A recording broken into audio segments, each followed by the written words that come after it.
Our project is on One Flew Over the Cuckoo's Nest. By Ken Kesey. Yeah.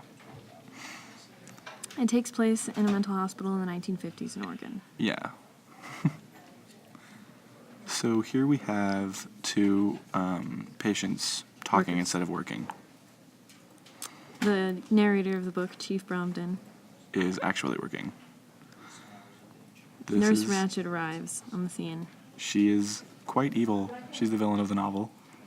She disapproves of everything. Very disapproving. That's her disapproval face.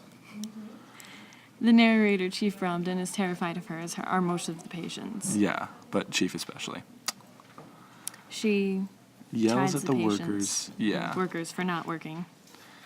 Which is an example of organization being evil, which is a prevalent theme in this novel. It's just shown that, especially through the chief's observations on how the hospital runs, that the Combine, run by Nurse Ratched, is evil, and they like to destroy, individuality. The antithesis to this is Randall Patrick McMurphy, who was introduced onto the scene as he is escorted into the hospital. He's pleaded insanity to get out of jail, but isn't actually insane. Mm-hmm. He wanted to get out of an assault and battery charge. His place in the novel is to play the opposite of Nurse Ratched. Nurse Ratched. Where she is controlled and calculating, he is free and expressive. Likes to party. He introduces himself to all of the patients and just basically is more open than any of the other patients in the ward. Which, of course, Nurse Ratched is disapproving of. Then Nurse Ratched starts group therapy. Before McMurphy, group therapy had been a fairly quiet thing that Nurse Ratched had been in complete control of. But now with McMurphy there, he tries to get the other patients to speak up for themselves and to have their own voices, which brings us to another theme in the novel, that a voice gives you power.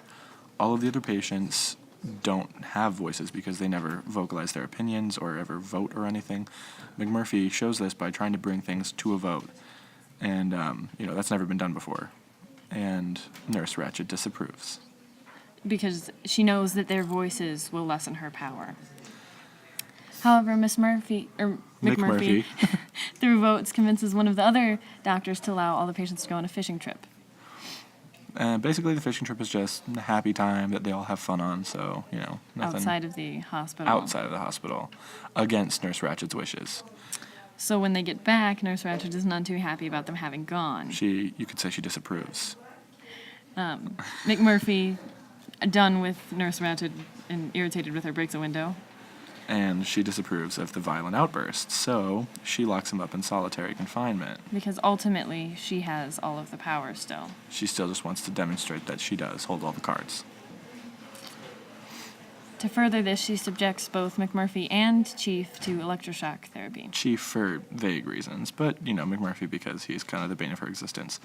So, although she tried, she couldn't silence McMurphy and couldn't stifle his individuality, which is shown by him organizing a party by bribing one of the night guards to let them have booze and hookers inside at night.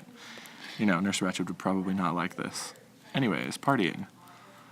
They can't hardly wait to have a party. Sorry, bad pun. More partying, they our have vodka a good cups. time, as parties are a fun time, especially with crazy people. Always more fun when crazy people are involved.